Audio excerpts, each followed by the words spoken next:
One that I've got already penciled in for the big upset here. Number 4 seed Nebraska taking on the Troy Trojans in the South region, Brad.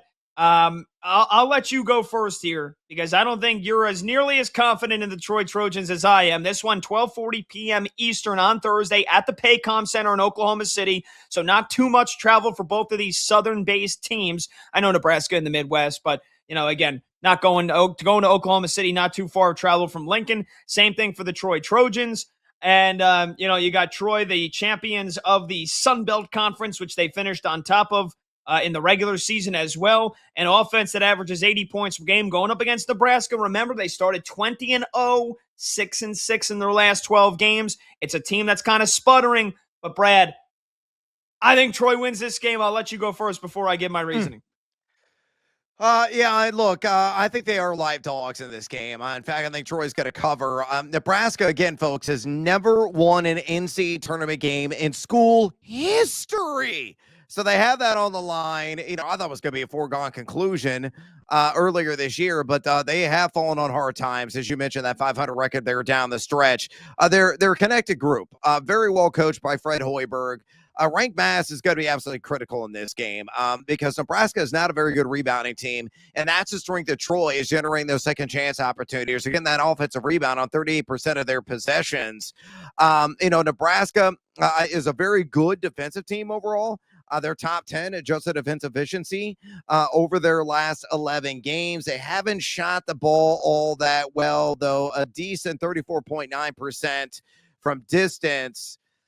Again, the Huskers are going to win this thing, but it's going to be by the skin of their teeth. I think they're going to get quite the scare from the Trojans, and I know you're going to have some puns in certain areas in regards to this team, but give me Nebraska barely. I'll take Troy, though, to score the cover.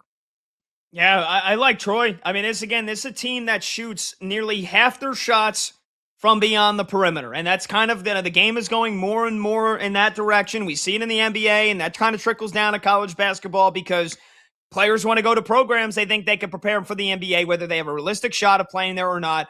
Troy is a team that has seen the game sped up. It has seen a game that relies on the analytics and more three-point shooting. They take nearly 50% of their shots from deep.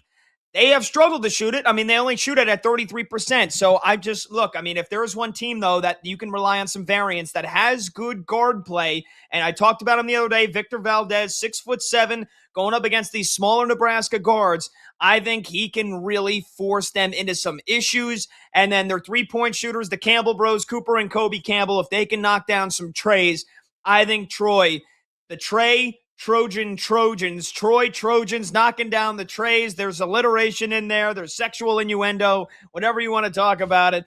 I think the Troy Trojans are going to be wearing that glass slipper. I think they are moving on.